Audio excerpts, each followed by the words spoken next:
Okay, Shawn, let's have a little overview of the car and the electric conversion you've done to it. So I'll show you how I converted. I put an 8 kilowatt hub motor in the back.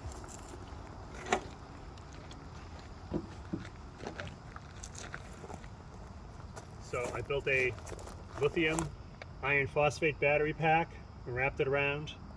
And then I fit in the 8 kilowatt hub motor here, disc brake.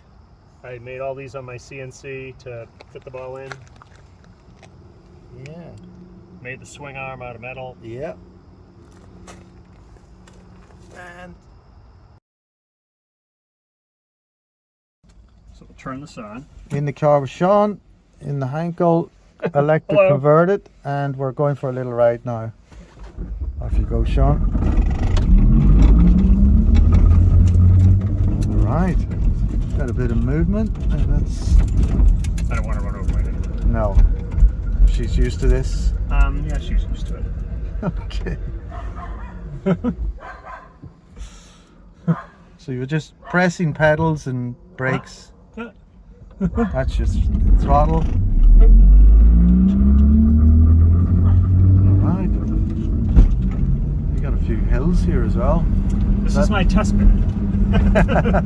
I test everything. What speed? We're going 24 kilometers right now, so that's not, I don't know how fast that is in miles per hour. What speed have you had it up to? Do you I haven't gone over 55, but I've gone 50 miles an hour uphill. Wow. Which is pretty fast. Yeah, that's enough. So now we're actually on the main road, going for a little run out.